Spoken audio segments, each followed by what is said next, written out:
Here we go. What's up? What's up? Welcome back. Welcome back. We are back.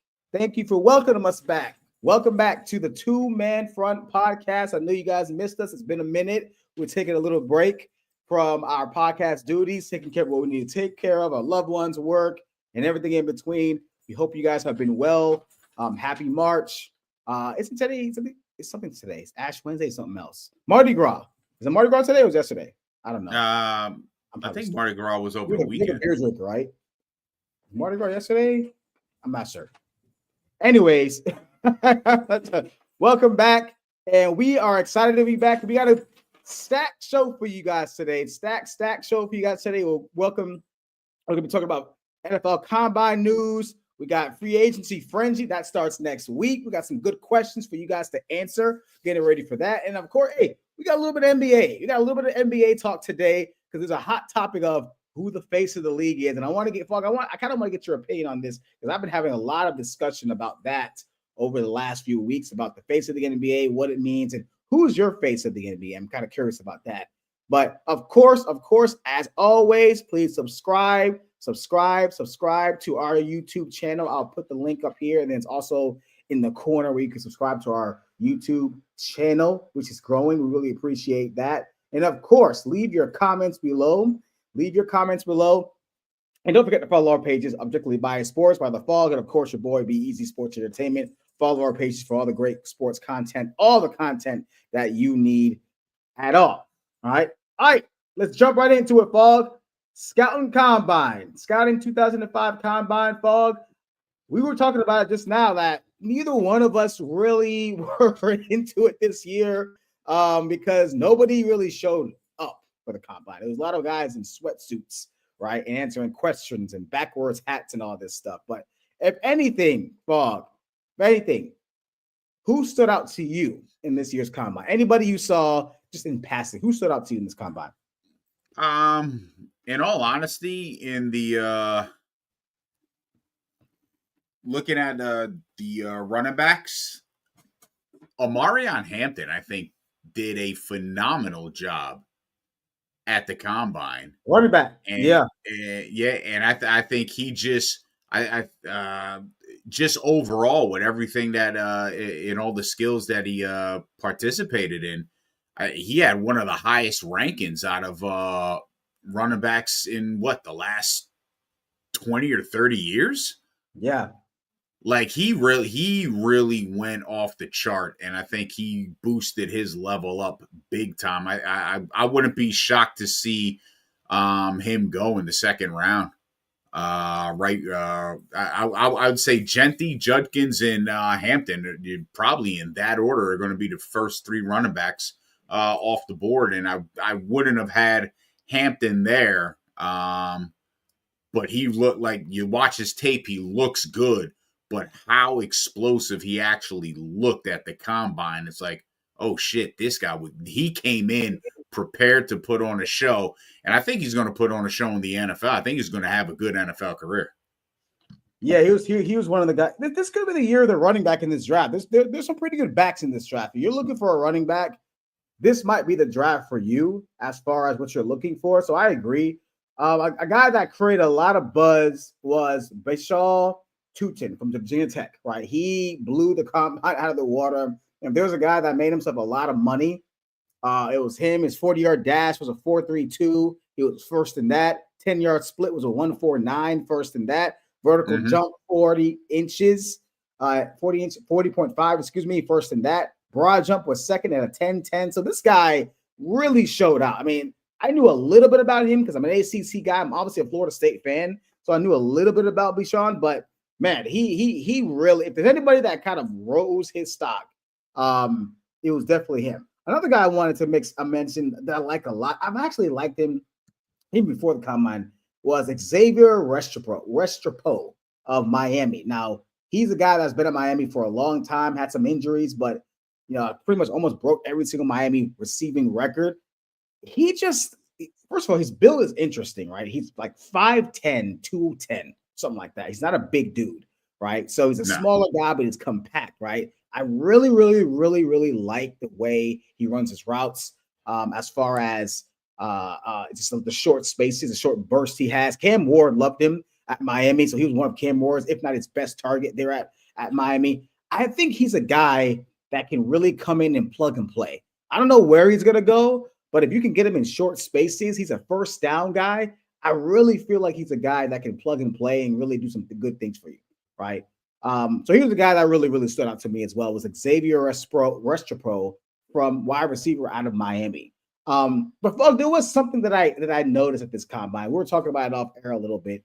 And I don't know about you. It seems like the combines, I mean, look, people are going to watch, but it seems like year after year, more and more guys aren't doing it. Like Genty didn't run. Travis Hunter obviously didn't do anything. Who else? Obviously, Shador, Cam Ward did nothing. They all kind of sat out. And more times than not, guys, obviously the high profile guys, being the top 5, top 10 guys. Abdul Carter was hurt, so he couldn't do it. I don't think Will Johnson did it, right? So there's a lot of guys that are just opting out of the combine. Do you feel like as we move forward that the combine possibly needs to make a change as far as who they invite, where they invite maybe more guys from smaller schools, maybe D2 schools possibly? I don't know. What do you think the future of the NFL combine is? Man, we talked about this over the course of the last 3 years, that the combine really does nothing for a lot of these major players that are coming out, and there's almost no point in them performing there because their positions are basically solidified. We know the tape doesn't lie. We don't call this the Pajama Olympics for no reason. So they are going to have to start inviting some of these other players out there, which, again, these are the players that the combine is for. You just mentioned the wide receiver from Miami, and the running back from Virginia Tech, Tootin. These guys, this is who this is for, so they can make a name for themselves. Guys who aren't, you're not seeing much, or there's not a lot of videotape on them, or they're not guys that are being looked at in that fashion. They could pop up and show out at the combine, and now you've got GMs and scouts going back, hey, let's look at videotape of this guy. Let's dig deeper into this guy. This is where these players can make a name for themselves at the combine and draw attention to themselves. Yeah, I think that's the direction the combine's going to probably have to go. When your marquee guys aren't performing, like Travis Hunter, they're going to do it at the pro day, but the pro days aren't usually televised, right? Mm-hmm. You usually got to get like a stream, or you just find out, or somebody videotapes it. I don't really know how it works, but I don't know. I think when I watched a little bit of this on Saturday when I was at the gym, I knew some of the players, but I was like, I don't know who this guy is. I don't know who this guy is. I knew Isaiah Bond was lying through his teeth, right? When he was whatever the hell he was talking about running he said he could run a 4.41 or a 4.2 on a bad day. He must have a really bad day because he ran a 4.41, and I don't know. That was, in my opinion, pretty embarrassing in his eyes, or with him. But yeah, I think the combine should really be. They should. I don't think they should even invite some of the guys that they know aren't going to perform. And it's not a slight against them. I feel like the combine back in the day was a way for guys, some of these top tier players, to show who's faster. It was more of a competition thing as opposed to a scouting thing. Guys wanted to show, I'm going to show these guys I can, like the 40, for example. That was nothing more than a showcasing of I'm the fastest guy coming out in this draft. Yeah. It was a competition thing. And there's no longer that competitive edge. There's, hey, I'm going to be a first round pick. I'm going to be a top 5 pick. I don't need to showcase anything. They got my tape, come see me. Yeah, that's why I think there's no really point in inviting maybe the top 5, top 10 guys consensusly, right? Whoever those guys may be, there's no point in inviting them because the tape is there. Like I'm actually happy Ashton Genty didn't do anything because I really feel like I don't think he would have hurt his stock, but he may not be a drill guy. He may not be a cone guy. He may not be a guy. Like there are guys who just train that every single day. You go on YouTube, we see these guys on YouTube who train that stuff every single day. And they're just it doesn't really mean they're going to translate to a great player in the NFL. well, yeah, exactly. I mean, there's just one guy I always say on YouTube who's just really, really good at the ladder. His feet are so fast, right? But it doesn't mean he's going to come to the NFL and dominate, right? Mm-hmm. So, like, yeah, I mean, some guys are just cone guys, right? Some guys just look really good in pajamas and they just perform really well, right? So, but yeah, I think this year the combine was interesting. It made me kind of think like, I don't really know if you even need this anymore. At some point, I think they're going to have to switch up the model or maybe invite some more lower level guys. Maybe some HBCU guys could actually have a combine. I mean, they got one. Maybe they could just come to this one instead of having their own combine. Yeah. Just these two, right? You know, I don't know. I feel like at some point it's going to get old. Let's go and move on though. We got something to talk about though. Finally, we got our top 5 quarterbacks of the 2025 NFL draft. Now we know this top 5 is interesting. So I'm gonna go ahead and show mine. Here's my top 5, and Fog, I'm gonna go ahead and put yours at the bottom. So let's go one for one, Fog. I'm gonna go ahead and put yours. No, that's disrespectful. What do you mean? To put mine at the bottom. No, I look. You didn't make a graphic. I can't prepare. I got a graphic. Folks, I was not ready for this. This man bamboozled me. I had no idea. Plymouth Rock landed on me. I had no idea this was about to happen. I made my graphic literally 20 minutes before the show. I was still in fucking work. But let's go and talk about our top 5. We know what this quarterback class is about. Let's go one for one. I got Shedeur number 1. For reasons because I think Shedeur Sanders is the best quarterback in this draft. I think Shedeur is the most ready quarterback, in my opinion, to play right now. I think you can plug him in right now on a bad team, and he could possibly succeed. It's going to be hard for him. He's going to take a lot of hits. But look, one of the reasons I'm so high on Shedeur Sanders is for a couple of reasons. One, Shedeur Sanders has been in the spotlight his entire life. He's been in the spotlight since he was born, right? Then he goes to Jackson State, spotlight. Then he goes to Colorado, spotlight. And those weren't like all-American, all-world teams. He played on teams that are pretty marginal with really no line help.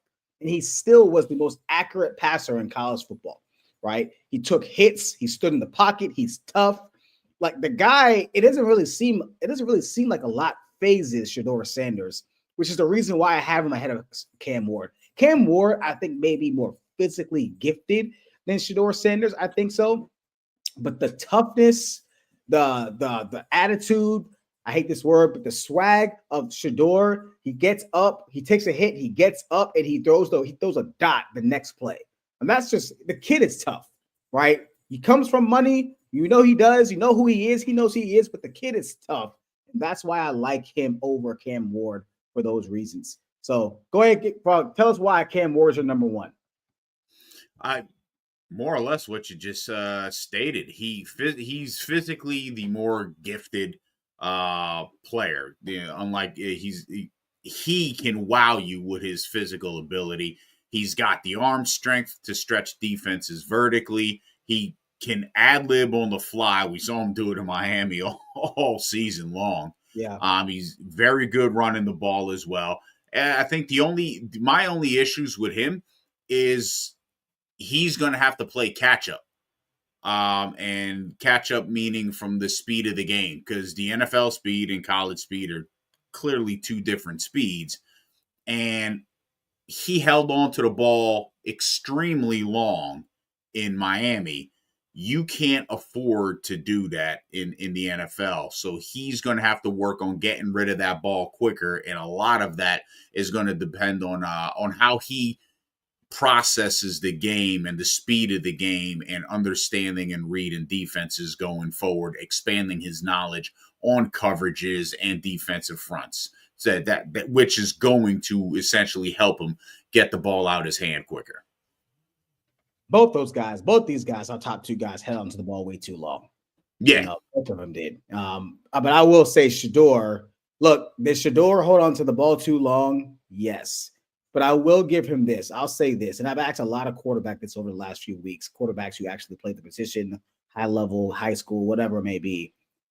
A lot of times when your line is so bad, when it's as bad as Colorado was, and everybody knows there's no denying how bad Colorado's line was. It gets to the point, and I think Caleb Williams kind of went through this in Chicago. It gets to the point when you hike the ball, you're not even looking for the read anymore. You're looking to see who's coming. At that point, it's like your mind is completely off of like who the first read is to now, okay, I want to make sure I just don't get killed, right? So like I really feel like Shedeur was going through a lot of that, especially last year. This past year, I think the line play was a little better, but this last year, the first year in Colorado, oh my God, we all saw it.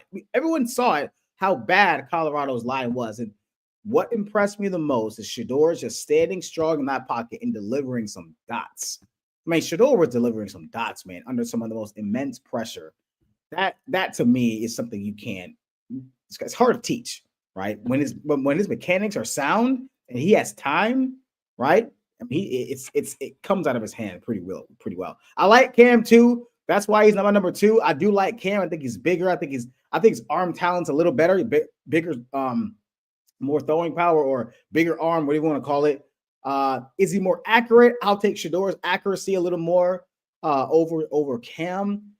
He does hold on to the ball too long, and I do worry about Cam in big games. I do worry about Cam. He didn't really play well in a lot of big games in Miami, right?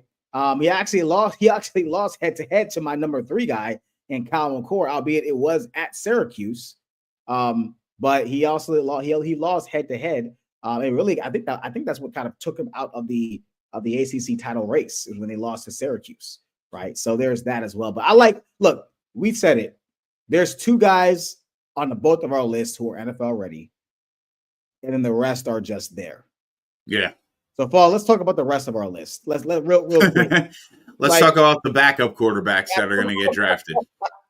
Is there anybody in our list, from my list, your list, that you feel like, okay, they're the clear cut number? They're going to be the clear cut number 3 by the time the draft gets here. I'm probably going to say Jackson Dart is going to wind up being the clear cut number 3 by the time the draft gets here. I don't think there's much that's going to change. He's been rising up everybody's draft charts, and I just don't see I don't see him. I don't see anybody getting past him. I mean, I think he's performed the best over the course of the end of the season at Ole Miss, and then at the combine, he wowed people with his performance there too. So I don't see anybody else jumping in front of him. I think Jackson Dart was probably going to be the consensus number 3 quarterback off the board. Yeah, I really like. I mean, Jackson Dart. I think he may be the most maybe. I don't know. Is he the most talented overall? Possibly. He did play the best down the stretch. He did play in the toughest conference in the SEC, so you got to give him that respect as well. Transferred from USC from a few years ago, so he's been around the block a little bit. You know, he's been at some pretty good schools with good competition. But man, the more I looked at Kyle McCord today, the more I just said, man, this guy, if you could put the right pieces around him, he can lead your team. Like, as far as I don't want to compare him to this guy because I think it's a little bigger. His pro comp for me would be a guy kind of almost like a Kirk Cousins-esque type of dude, but he could be a guy where if you can put him in like a Brock Purdy situation, he can excel in that. He will be able to excel in that. Now he was at Ohio State. There's a lot of talent there. We had Marvin Harrison Jr., he had Henderson, all these guys, Junkins, and Ohio State. I'm not really sure how Ohio State fans felt about him, but I feel like he really, really made a name for himself at Syracuse and really, really grew as a quarterback. I really like him a lot. I think he could be the guy who could be our clear-cut number 3 guy when it's all said and done. I don't know. I'm not sure he'd be picked as a 3rd quarterback, but And somehow, some way, I'm surprised Jalen Monroe didn't run at the combine. I was thinking he was going to run. He did not run, but I I just don't. He's in my top 5 because, like you said, and we said it off air, there's so many guys: Quinn Ewers, Riley Leonard, even your guy you have on your guy, Tyler Show, Mm-hmm. uh, Will Howard. They're all bunched up together, like for like 4 and 5. There's really no clear cut 4 or 5 guy. Maybe I like Jalen Monroe just for the simple fact of his athleticism. That's pretty much it. Nothing more, nothing more, nothing less. That's it. His athleticism. That's it. What was interesting is there was I think it was Colin Cowherd who said that he had probably a couple months back that he had heard people had Milroe as a first round pick, and I was just like, I just don't get it. I heard the same who thing. and how are they going to have jobs if they actually draft this guy in the first round? I don't understand. I don't understand why they would have him in the first round. I don't get it. I don't get it. I really don't. No, he's not first round pick. Let me put it this way. I hate to say this. Let me put it this way. If this was 10, 15 years ago, we wouldn't even be talking about Jalen Monroe being a quarterback. No. That's where to me and you, I think that's where I think he is as a quarterback. That's where I think he is. He's so athletic. He's unbelievable. Like he would be a running back. Literally be a running back. Literally wouldn't even give him a shot. But because days of Lamar, Kyler, you got guys like him, those two guys, dual threat quarterbacks are pretty much in now. He's gonna get a shot. So I'm happy for him, but I don't see him doing much in the NFL. But those are our top 5, folks. Take a picture of it. There it is. You let us know in the comments before or after the show, whenever you can, what you think of our top 5 quarterbacks. We'll be doing this every single week. Next week, we got running backs. Hopefully, Fogg will have his graphic prepared for our top 5 running backs in this year. And I think, in my opinion, I think this is the year of the running back. So I'm going to have a lot of fun watching some film of some running backs. I'm going to have a lot of fun doing that. All right, let's go ahead and move on. Move on to some free agency and trade talk. It's been hot. It's been hot lately. The free agency and trade talk has been pretty hot when it comes to a lot of guys, a lot of movement, a lot of rumors have been swirling, right? The Bears have been really, really busy beefing up their offensive line. That was some breaking news. DK Metcalf is on the trading block along Tyler Lockett, who I think is a steal. If you can get him on your team, is a steal, and Tyler Lockett, maybe a number two solid receiver. And obviously the quarterback situation and some other rumors we'll talk about. But let's get this guy out the way. Okay. Let's get it. Finish the sentence. This could be a finish the sentence segment. Okay. You see a lot of blanks. And I want you to finish the sentence. The best team for Aaron Rodgers is blank. Home team.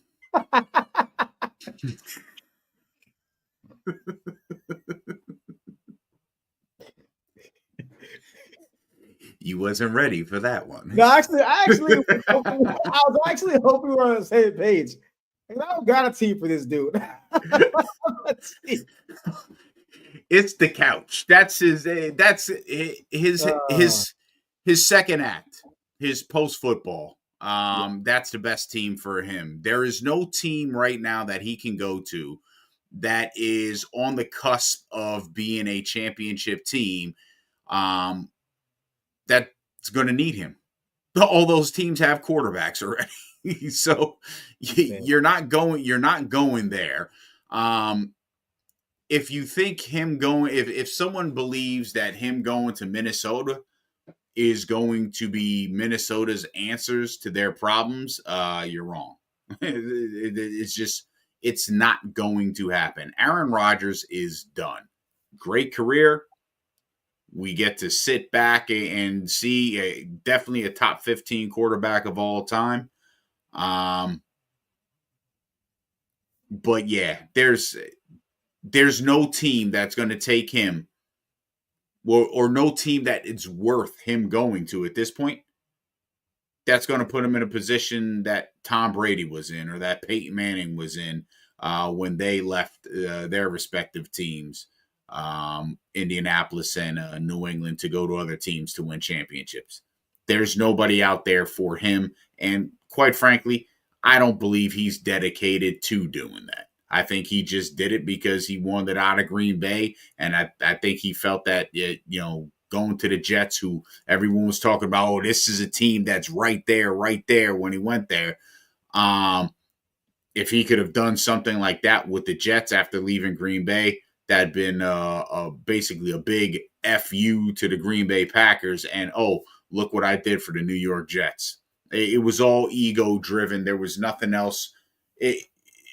There was nothing else motivating him. It wasn't football motivated. It was ego driven to raise his star and how people view him. He's done. Yeah, what's annoying me about this Aaron Rodgers situation is that he's 42 years old, man. Like, or 41, whatever the hell I don't know what he is. He's 41, 42 years old. Like, he's not young. Young. He's not old. Obviously, he's not an old guy. Whatever, old for football, but you guys know what I mean. He's done, man. Like, I was talking to somebody at work today, and they were like, he had a pretty good career. He had a pretty good year. Like, he was this, that, and the third, and it's not even about that part. It's about a guy you bring into your locker room. He's going to be a nuisance. He's going to be talking all this stupid stuff. He's not a great leader. He's going to do the stupid Pat McAfee show. He's going to, like, you don't want a guy like that in your locker room, right? It's just no. And his skills have diminished. Don't sit here and tell me and look at his inflated numbers when he played a lot of bad teams at the back end of the year, right? And tell me that, oh yeah, he played pretty well. Okay, yeah, he had some good games, but that we know he's finished. We've seen it, right? This is where I wish guys like Aaron Rodgers would stop trying to hang on for dear life, because I wish they would just go, and then allow us to enjoy and reflect on your career, your Hall of Fame career. So I agree, Fogg. I think he's going home. I think if I had to choose a team to play the game correctly, I would say the Las Vegas Raiders, because West Coast team. He lives in Malibu, indoors, so it's comfortable for him. But that's about it. I think home, the best team is home, is couch. Is the home team, like you said. The home team. Absolutely. All right, next one is an interesting one, right? This one's gonna get a lot of buzz. It has been. The Bengals need to move on from blank and sign blank. Move on from T. Higgins and get Hendrickson signed. Yeah. It's that simple. You're not you missed the bus. Anyone who's going to sit here and say, well, the Eagles got A.J. Brown and Devonta Smith, the Miami Dolphins were able to get Jalen Waddle and Tyreek Hill. Know and understand they did these well before the end of these gentlemen's contracts. Well before. Those organizations did it right. If you're a Cincinnati Bengals fan, your organization once again shit the bed, and in a most massive way. The only reason they franchise tagged Higgins again is because they're in panic mode and they don't know what the fuck to do, because they realize they screwed this up royally, and financially they're not going to be able to retain the players on this team. So at best, you're going to have to sign Jamar Chase, find a trading partner for to get rid of T. Higgins, get Hendrickson signed, work on some of those rookie players that you had, and young players that you got that are in their second or third years of their contracts now, and start getting them signed. You financially have the money to do so. You are one of the few teams that have the financial capacity to turn around with the salary cap and manipulate it heavily in your favor. You're going to have to get rid of some of the weight now. And what'd you say, Brian, about Tyler Lockett? this would be a great place for him to come Exactly. in there. Would be a great Yep. place for him to come in there. It's exactly what I was thinking. I would say the same thing. And I think most would agree with us. The Bengals need to move on from T. Higgins. You can't pay him what he wants. And they need to sign Hendrickson. I think they need to sign the guy that was second team All Pro last year, I believe. Mhm. So I definitely would go with him as well. I love T. Higgins. He's a great receiver, man. He's really good. He's really Yeah. good. It's not Jamar Chase. He's not going to ask for anything less. Like, he's going to break the bank. I don't know how much it's going to be, 35, 36 million every year. I don't know what number is going to be, what he's looking for, but he's probably going to get it because he deserves it. He just won the Triple Crown. He's definitely going to get it. And look, there's some guys out there. There's some receivers out there right now, right? I don't have the free agency list up right now. Maybe I can pull it up real quick, but there's some guys. Obviously, Tyler Lockett, like we said, is on the market, right? Tyler Lockett's on the market. I'm not sure who's up there right now. Let's see. Let me type that in real quick. Let's see who's on the market for wide receiver. But there's some guys out there that you could get to be Cooper Kupp, another guy who's going to be a free agent, another guy that possibly you can bring in for less than what you would have to give a T. Higgins, right? You can keep Hendrickson as well. I believe Amari Cooper is a free agent. I believe so as well, right? I believe Stephon Diggs, right? There's a lot of guys. I'm looking at the receivers right now.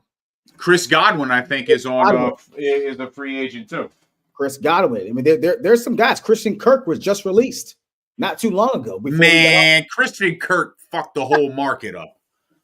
Well, I don't say okay. He did, but there's some other guys that got paid. I mean, his deal was not as bad as it really looked, as it seemed. I mean, at the time, yes, his deal should have never gotten that.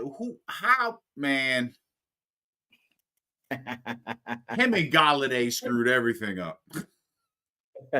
But to our point, there are receivers out there right now that may not fill in the full void of losing a guy like T. Higgins. They can be very serviceable. I like Tyler Lockett a lot. He's a professional receiver. So is Amari Cooper. So is Cooper Kupp. I'll be very shocked if the Bengals don't go for one of those three guys. And once I think they should let T. Higgins walk. I really do. I think they should trade him. Even though they did franchise tag him, I think they should let him walk, or at least trade him at this point. All right, next one, Fog, real quick. Sam Darnold needs to hope blank team signs him. The Minnesota Vikings, because that's the only team that he's got a shot at winning anything.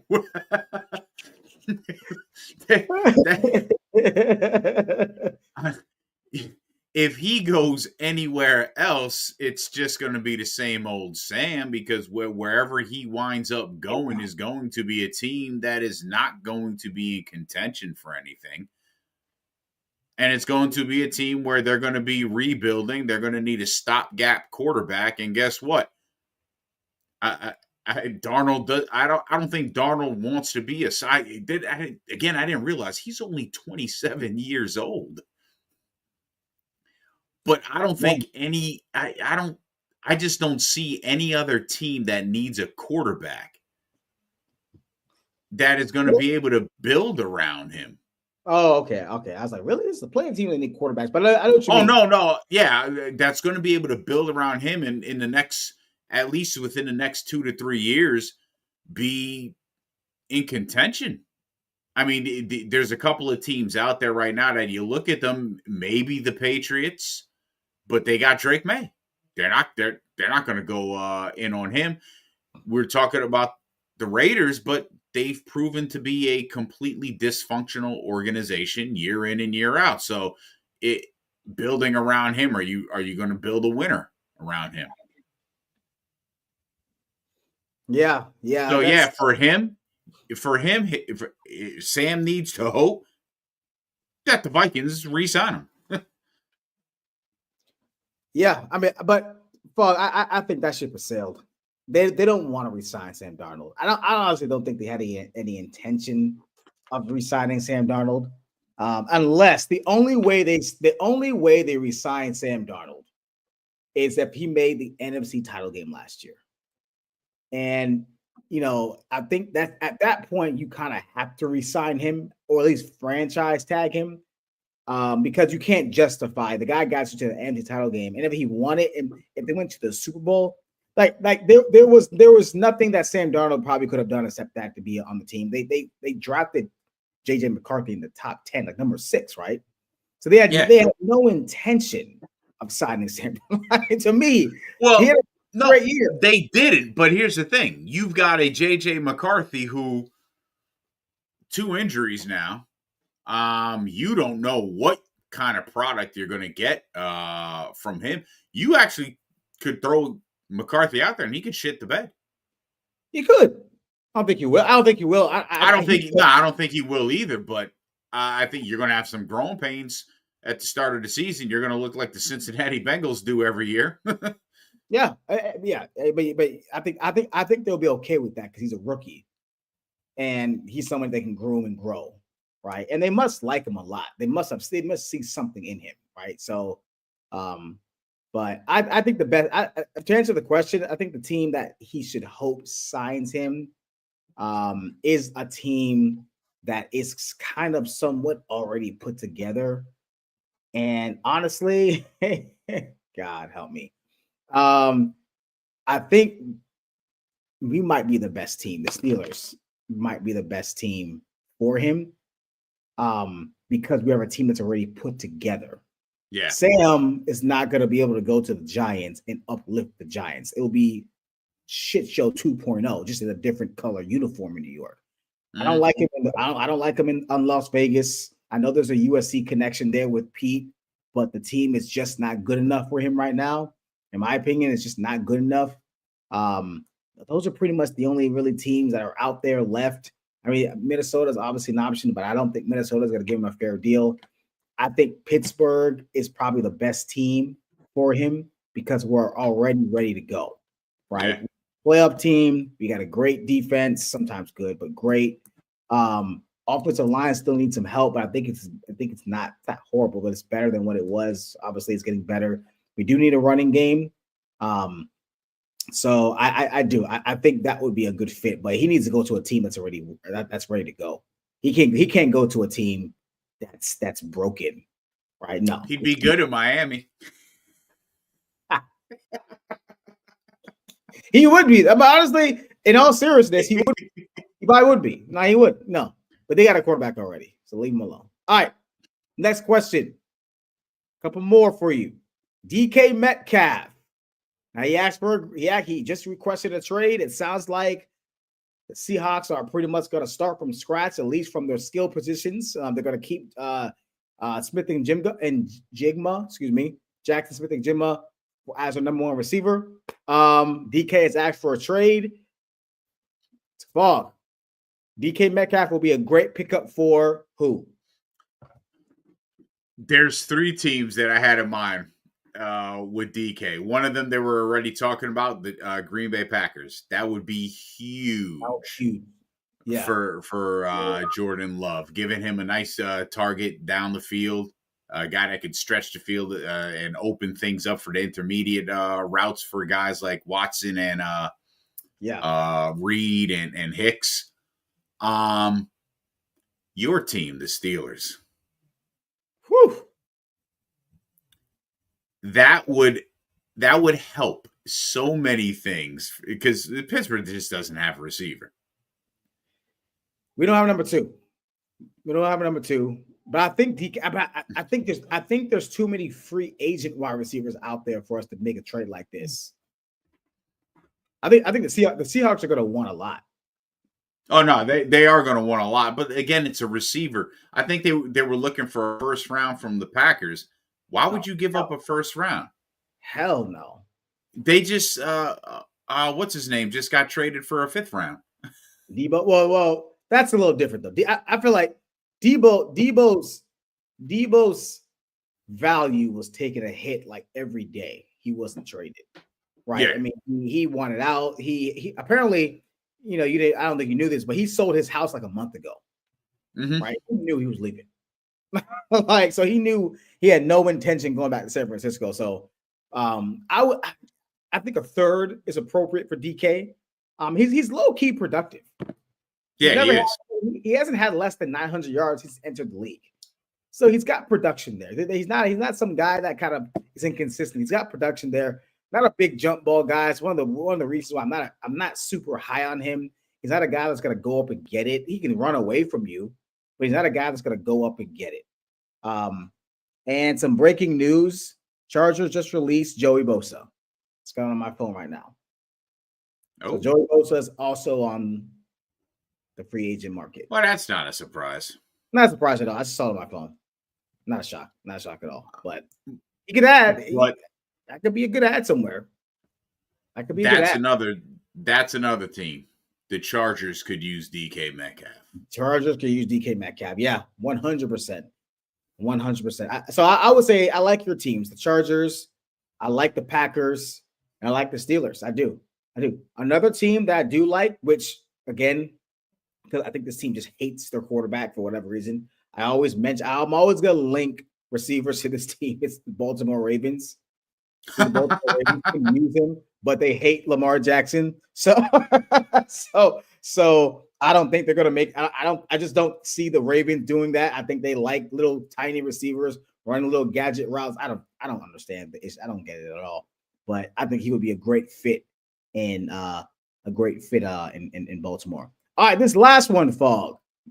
Before we move on to some NBA talk real quick. This last one, I just saw this roll on my phone. And honestly, it was one of the bold predictions I made on game-winning drive that I thought was going to happen. Kyler Murray's on the block. Well, he's not on the block, but there's a lot of rumors that he could be moving. And I made a post last season asking everybody, is it time for the Cardinals to move on from Kyler Murray? Is it time? I know they paid him a few years ago. Contract doesn't look as bad anymore as it did back then. It was like 3 or 4 years ago now. I know it's coming up some injuries. He is not the coach there. Gannon did not draft Kyler Murray. This is a new regime. Yeah. So, Bob, asking you this question. Kyler Murray, or finish the sentence. Kyler Murray will be under center for blank week 1.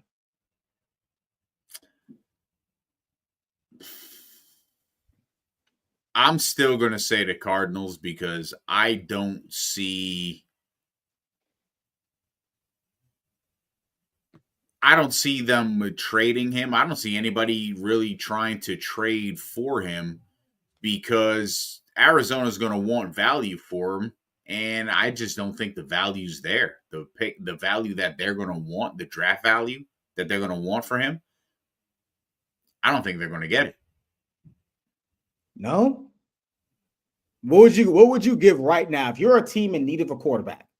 If you were the Las Vegas Raiders, who I think I'll be real with you, if there's one team that I think that can pull this off, if they don't like if they're not in love with Shador or Cam, that's one team I feel like that could pull the trigger. Pete Carroll has played against Kyler in Seattle. He knows Kyler. Kyler, very similar to Russell Wilson. Like, there's some similarities, even though I do think Russell Wilson has a good chance of going to Seattle or to Las Vegas. Right. What would you give up right now? What would you give up for Kyler Murray right now? If I was the Raiders? Or if you were a team that needed a quarterback, just based on what you know about Kyler Murray, and you needed a quarterback.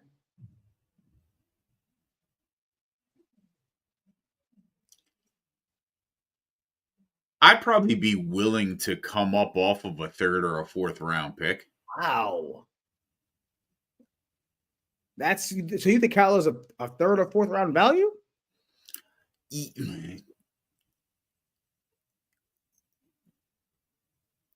If I'm a team in need of a quarterback, I'm Mhm. also probably a team that's going to be in need of offensive line help too. So, and I understand the lack of durability in Kyler Murray. So, like, if I'm the Giants and we're in the room and we're having the conversation, oh well, we could get him for a second round pick. I say, okay, yeah, but we also, who the fuck is going to block for this guy? We're going to give up a second round pick for this poor kid, and we're going to get him killed even worse than what he was getting killed in Arizona. Yeah. So Yeah. for me, I'd be willing to come off a third or a fourth round pick because I would still have a first or second round pick where I can focus on getting offensive linemen. I can focus on getting an offensive tackle. I can focus on getting people that they're going to be able to block for this guy. Because there's no point. We'll give up a second round pick and the kid still gets killed. What I do? I agree with you. I really do. And he's another one. He's another one where I feel like he's going to go to a team that needs a quarterback that's ready. I mean, you know, it's funny. Every single quarterback in America is being linked to Pittsburgh, which I kind of hate, but it's kind of fun at the same time. But because that's the only team that you can look at and honestly say, yeah, plug and play. You can put a quarterback in there and you're gonna be able to have success. Even plug and play. Yep. All that quarterback has to do is be serviceable. And Kyler Murray's more than serviceable. I'm not saying he's just a serviceable quarterback. More than serviceable. He's more than serviceable. That's why I said I was surprised when you said, wow, a third or a fourth round pick. But I understand your logic to why you said that. I'd give a second for Kyler Murray. I'd give a second. If I needed a quarterback, and I'd give a second if I needed a quarterback, and I didn't like any of these guys coming out. Like, obviously, Kyler Murray is better than all the guys coming out. And I think if I can get a second round pick for the value of Kyler Murray, I would do that. I think the value of that is a lot better value than taking Shador or Cam at 6. Or I agree. I agree 100%. You know what I mean? So like okay, so answer the question. Reality wise, odds wise, I do think he'll be under center for Arizona. I think Arizona is going to ask for. I think they're going to over ask, and they're not going to get what they want. But again, you also got to look at the team. If someone's giving it like Steelers would be willing to say Steelers are willing to give up a second round pick. Well, where in the draft is that second round pick coming from? As opposed to say if it was the Raiders saying, "Hey, we'll give up a second round." There's value even in that round where you would be picking. Yeah, absolutely. I mean, so you're right. Arizona may overplay their hand and not get shit at the end of the day. If you're Arizona and you know the Steelers are looking for a quarterback and they need one, and you know they're desperate for one right now, and you know their situation, I would say, hey, you're picking 20 or 21st, right? We'll take that. Do you do that? Would you do that if you're Omar Khan? Oh, hell yeah. Really? Oh, top. Okay. I would do that because the Steelers were right there. And I would agree. I would do it too. I would do it. That might be the only team that you could turn around and say, "Hey, that was a playoff team," and they did it.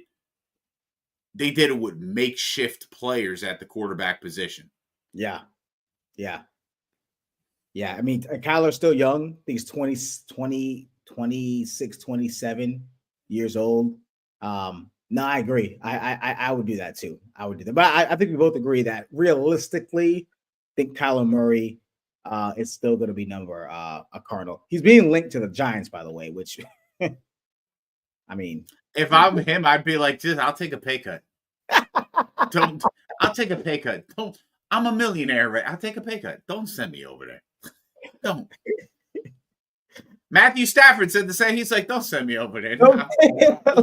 Matthew Stafford played pretty well. Matthew Stafford played his hand pretty well because Matthew Stafford would have went anywhere for the money. He already won. He's got a Super Bowl. He had some leverage. He already won. He didn't really need to be in LA. He can go to New York and make a couple more $1 million and lose but still get paid, right? So like it was all about money. Matthew Stafford actually won that. He won with leverage because like the Rams have nobody else. No, nobody. There's nobody else. They're not.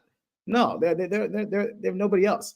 All right, Paul. This was a topic that I wanted to bring up real quick, because this has been pretty much the main topic for quite some time now. Probably just the All-Star break is who is the current face of the league currently.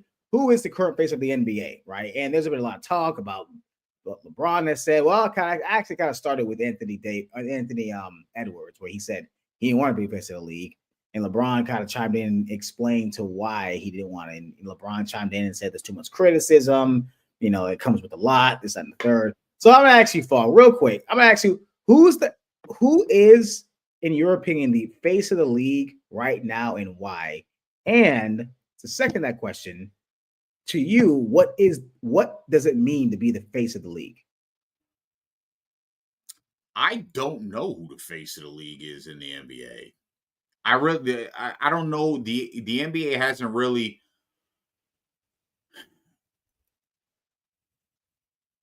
hasn't had anybody that they've been able to just market. They've tried, but there's nobody there. Like if you turn around and said Joker was the face of the league, I'd be like, okay, he's got 3 MVPs. I guess you could call him but he doesn't have the championships. Not American. Like there's nobody that's really standing out and dominating in a way where you're going, oh wow. Like that, I've been watching the NBA for 30 years now, 30 plus years. And for the first time, I can honestly say, I sit back and I go, man, LeBron is still in the league and he shouldn't be, but there is no heir apparent to the throne right now. No. There is nothing. You've got nothing there. It wasn't like when Jordan walked away and they were looking to manufacture the next Michael Jordan, but there were heir apparents to be the face of the NBA when Jordan walked away. You had players there that you were going to be able to market. Shaq was one of them that you were able to, sure, even for a short period of time. Shaq was actually the face of the NBA. He was larger than life. Yeah. Yeah. So there was always a guy that just stood out. Kobe came in, stood out. Allen Iverson, as much as people didn't want him, he was popping his head in there as a face in the NBA. There were guys that you had multiple faces, multiple guys, yeah, that you looked at, and these guys, that's the end. Here you don't have that. Yeah, I agree. Outside of Steph Curry and Akron, what do you got?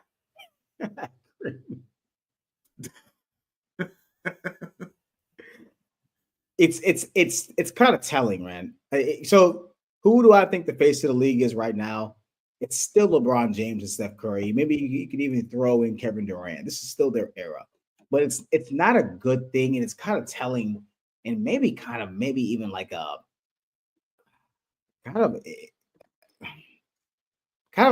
bad look for the NBA when those guys are still carrying the league as the favorites.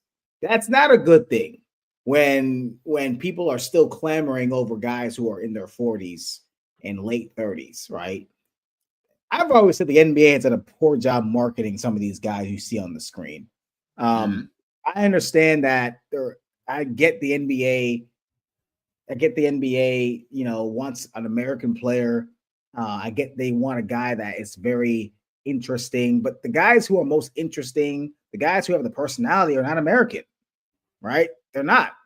Jason Tatum, great player. He's unbelievable. He's great. He's a top 5 player any given night. He's Jason Tatum.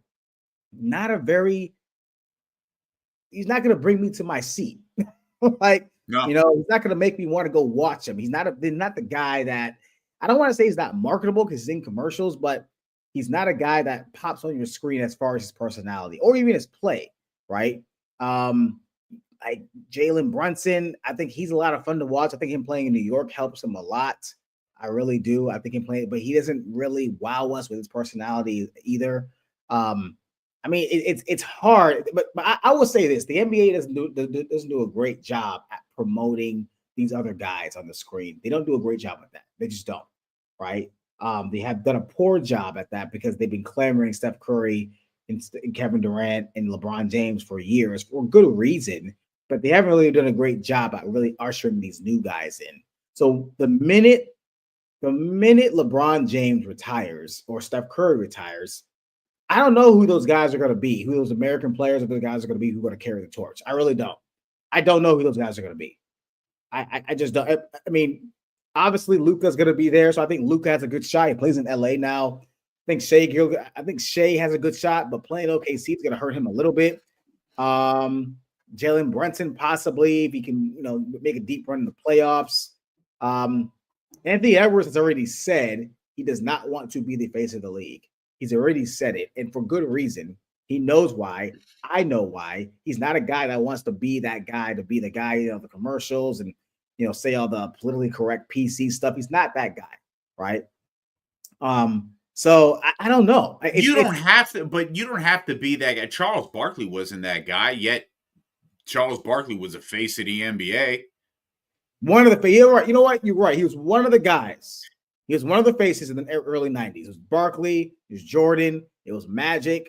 Not Magic. It was Patrick, right? Mm-hmm. It was Hakeem. So you're right. You're right about that.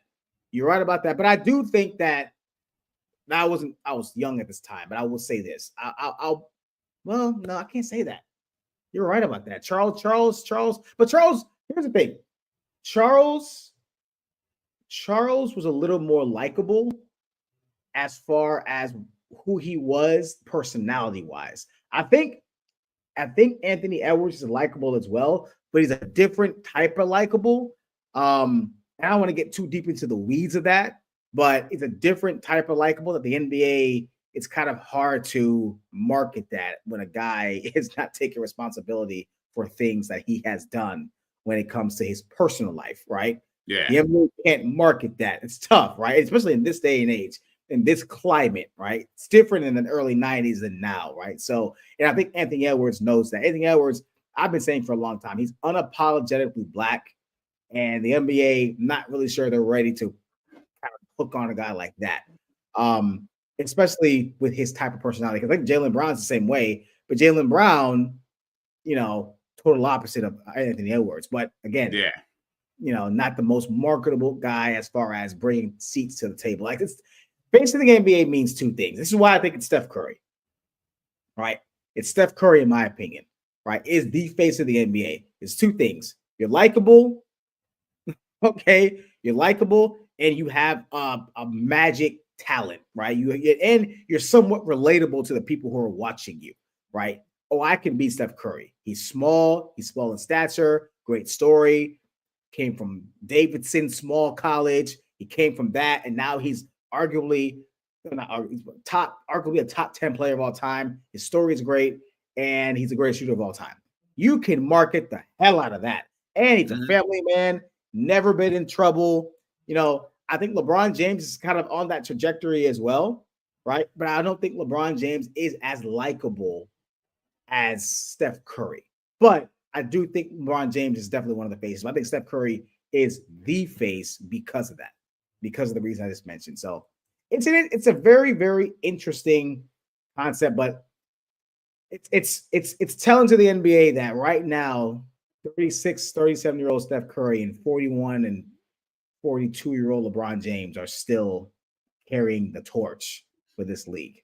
Well, what's missing and in watching the games that wasn't missing when you watch the games in the 90s, the 80s, the early 2000s.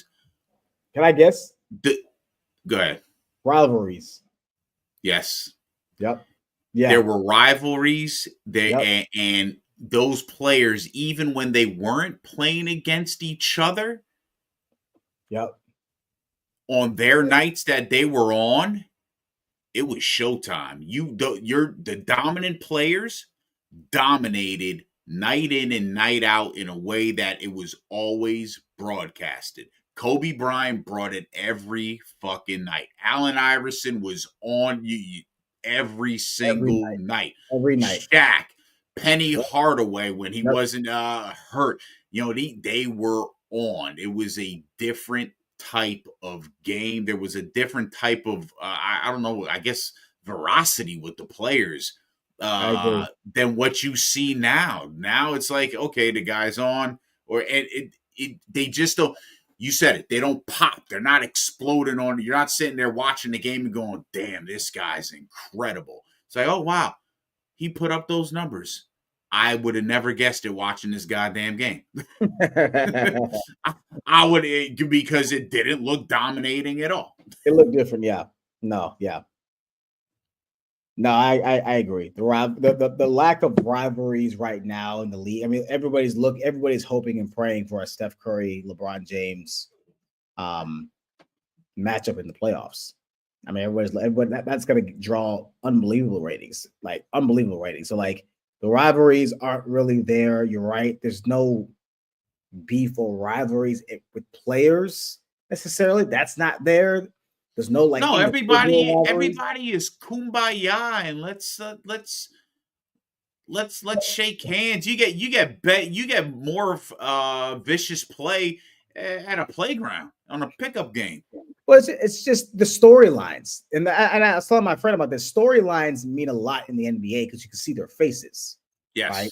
Storylines make the NBA and sports in general, but the storylines aren't there. The story, like it was LeBron and Curry, or Kevin Durant going to Kevin Durant going to Golden State. Everybody says they hate that, but it was the best thing that could happen in the NBA because it was a storyline for 4 years, right? Yeah.